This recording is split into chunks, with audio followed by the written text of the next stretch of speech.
everyone, and welcome to another Ableton tutorial, which, to be honest, you probably figured out before you clicked on this link.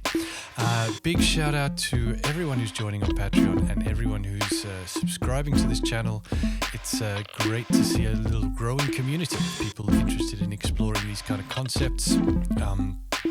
If you have ideas for things you'd like me to explore a bit more in the future or questions, hit me up in the comments below. Always welcome.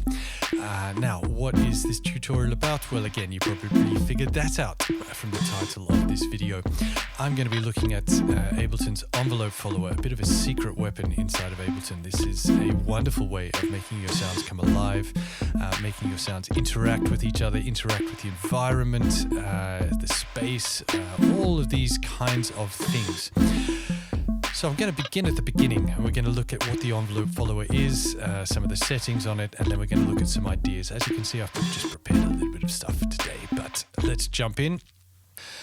So let's begin at the beginning. I have a drum loop here, and the drum loop sounds like this. Sounds like a drum loop. Looks like a drum loop. So let's bring in the envelope follower. You'll find it in audio effects over here. We have a CV envelope follower, but I'm just going to use the regular one, envelope follower here. I'm just going to drag it on. Now, the envelope follower does not in any way change the quality of the sound itself. It's not a reverb, it's not an EQ, not a compressor. It's simply using the volume of the incoming signal to generate a value. In this case, is it green, yellow? I'm colorblind. I'm going to call it green. This green line here. This is using this volume of this drum loop to create a signal. Now, I can use all of these settings down here to sort of shape this green line a little bit. The gain, again, this is not controlling the gain of the drum loop, just the gain of the signal coming into the envelope follower.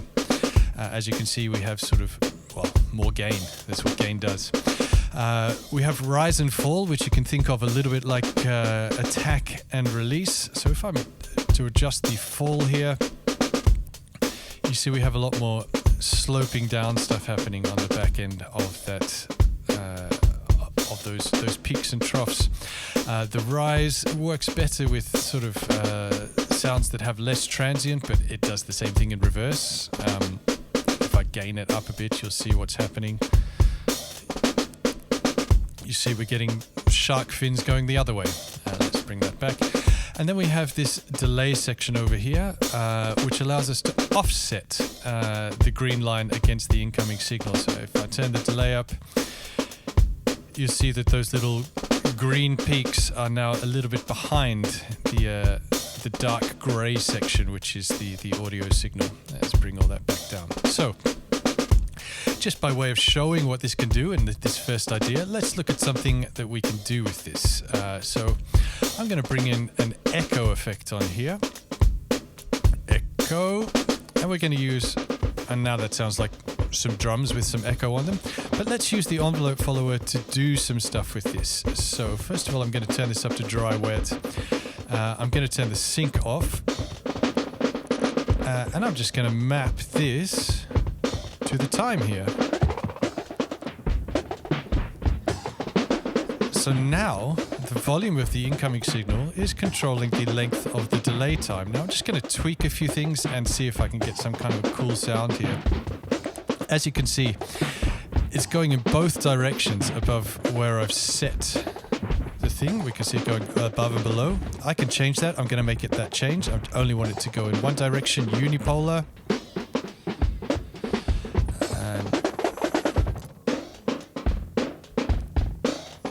Do a bit more feedback on there.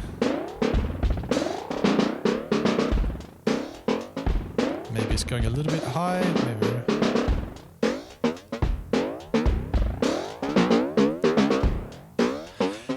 Pretty cool sound. If I come in here and change the character, turn off repitch, we're going to get some more glitchy type effects with that.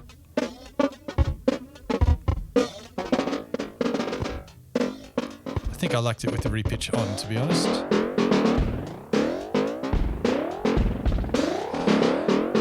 That's kind of cool. Now, what happens if I group that, Command G, and bring in a dry signal under here? And I'm just gonna sidechain this echo against the that original signal. So we're gonna compressor, turn on the sidechain. I'm gonna take the audio input from itself, so from channel 3 DD drum, channel 3 DD drum, and I want it to be pre-effects. I want to take the signal before it hits any of these effects racks. You can change that in here, blah blah blah blah blah, pre-effects. And let's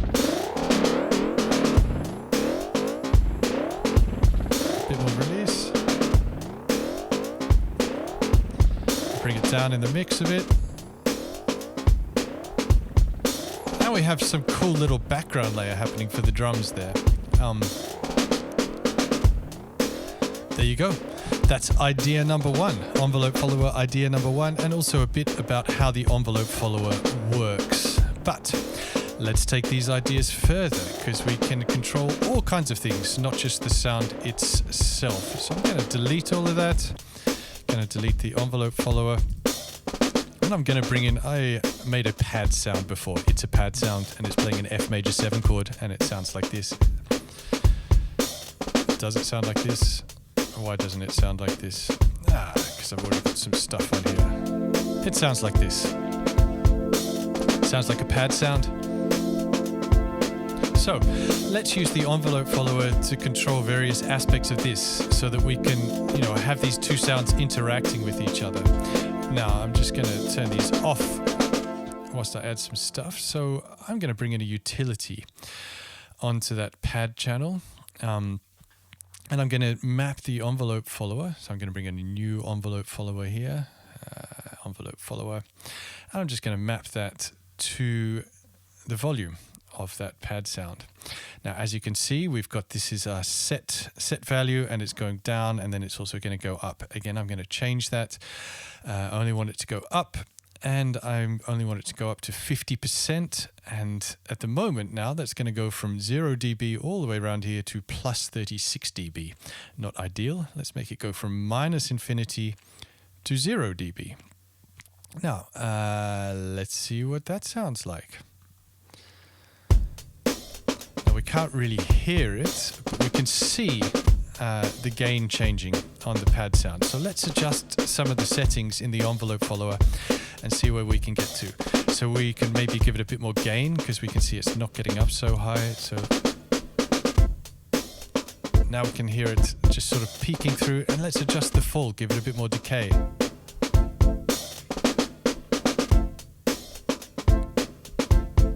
That sounds quite nice. Let's see what it sounds like without the drums. So if I change the drumming output to send only, of course that means we're not going to hear it, but it's still sending the signal to this channel. Let's add a filter to that. Let's add a filter. And again, let's map the envelope follower to the filter. If I press this little notepad button here, it gives me a whole bunch more things that I can map. So let's map some more things. Let's connect that to the filter frequency.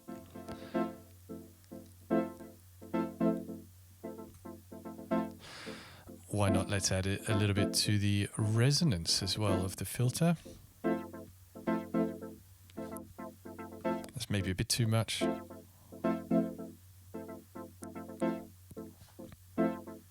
That's quite nice. Let's bring the drums back.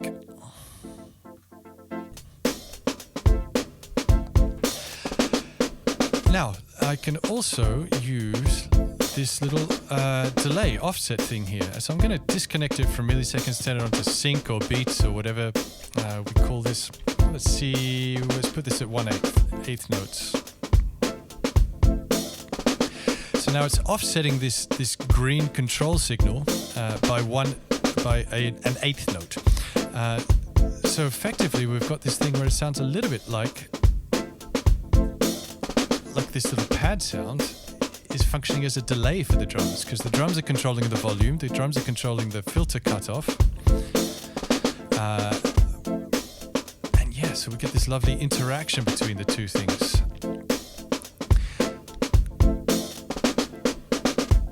If we didn't want it to be quite so intense, maybe we'd bring this down to sort of 20 and then just bring this up a bit more.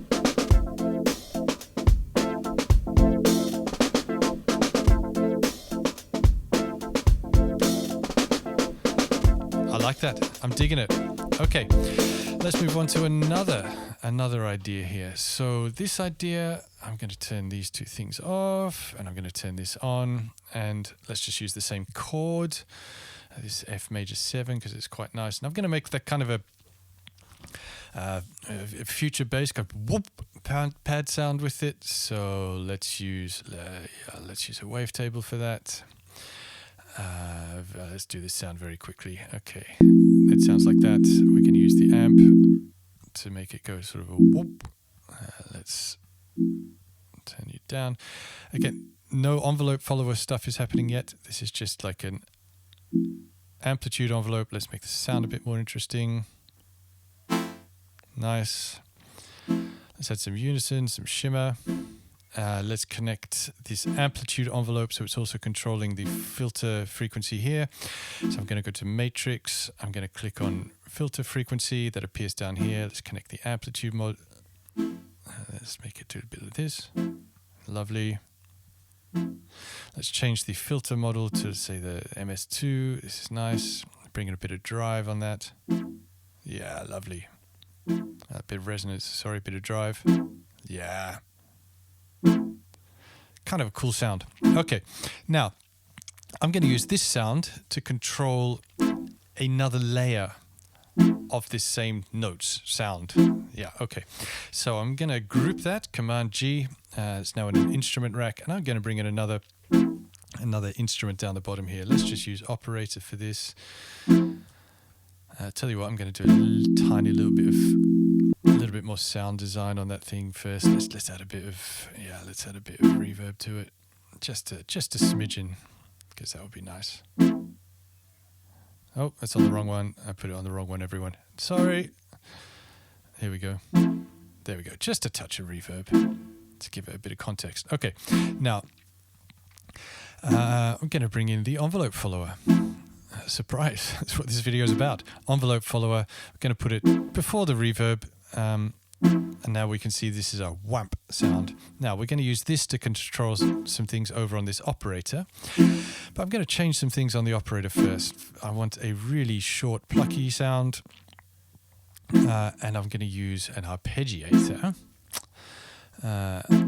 So let's listen to that by itself now. Too plucky, far too plucky. It sounds like you'd imagine an arpeggiator would on this kind of sound. Let's use a triangle wave so we can hear a bit more. Lovely. Let's give a bit more level. Right. Now I'm going to use this envelope follower here to control some elements on the arpeggiator. So I'm going to go over here. I'm going to turn the sync off on this. We're going to just turn it to yeah, right, okay. Now I'm going to set this to be a nice slow volume. Hit the mapping button on the envelope follower, and we're going to connect that to here. We're going to go back one direction.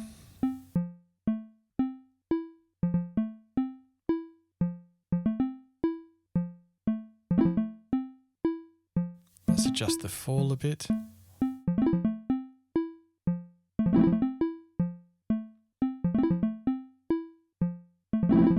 Maybe it's going a bit too fast at the bottom end. Now we bring this chord back in. So you can hear how the amplitude of this wampy chord is controlling the speed of this arpeggiator.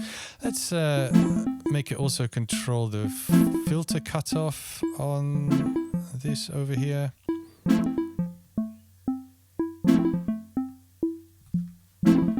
Let's make that just go in one direction.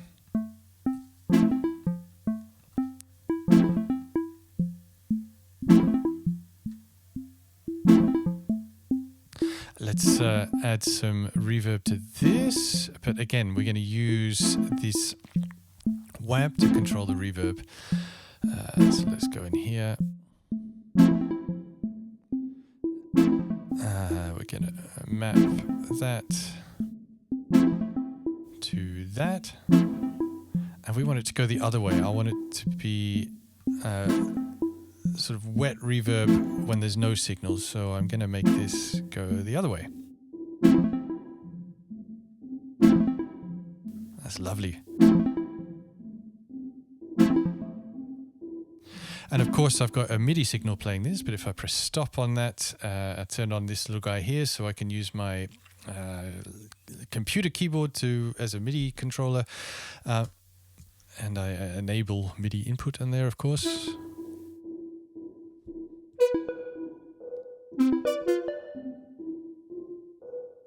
Maybe it's nice if this even goes a little bit slower at the end.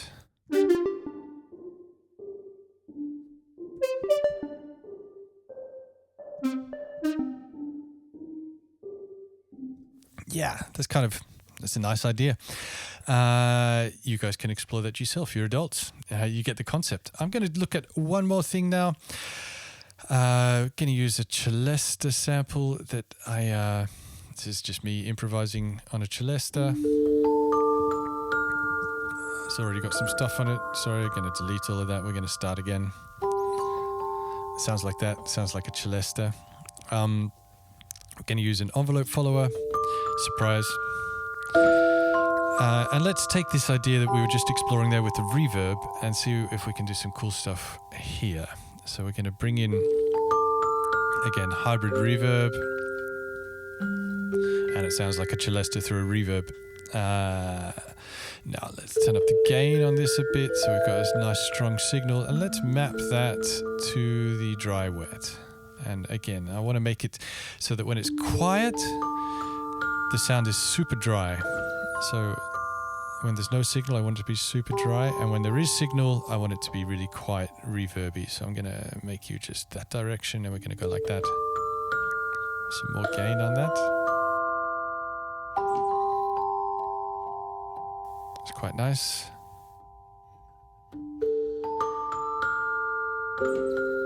So you can hear when there's level, the sound sort of really has this expansiveness of the reverb, but then as the sound dies away, this expansive reverb all of a sudden gets sucked in. Let's use a different reverb algorithm so we can really hear that.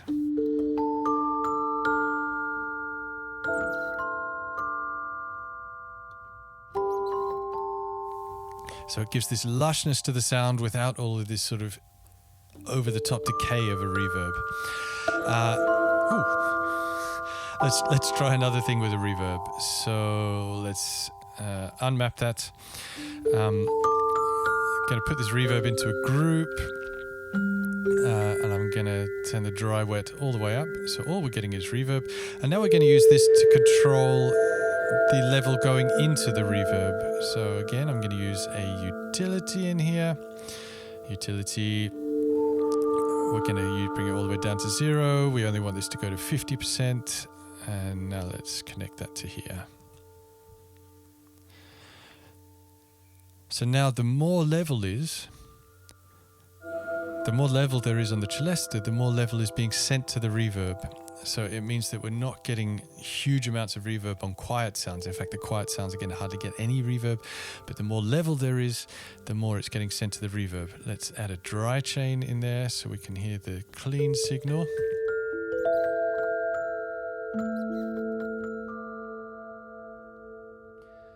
This is really nice. And let's add a kind of a tremolo effect. Let's use the auto pan. Why not? In here. Amount. So this is only on the reverb.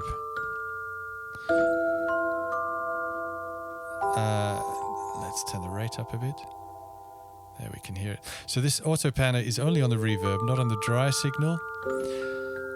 And let's connect that with this envelope follower here. So let's connect the amount. And again, just one direction.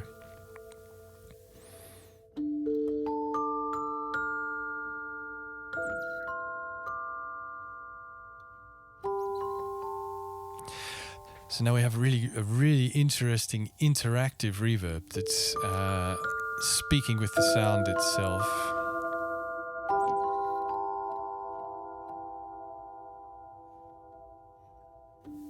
Lovely. So there you go. There's a little bit about the envelope follower. Of course, things like this drum thing, I was using this drums as the input signal. You can use anything. You could use somebody playing spoons. You could use the sound of your own voice. I've used this exact technique using the sound of people's footsteps in a museum to control levels of sound of the installation of the museum. So sort of every time they walk past, the envelope follower is triggered, and that creates a sort of like rippling of sound. So the people themselves are sort of playing the installation simply by being there. I love the envelope follower. It allows for so many interesting creative possibilities. I've tried to explore a few of them here today.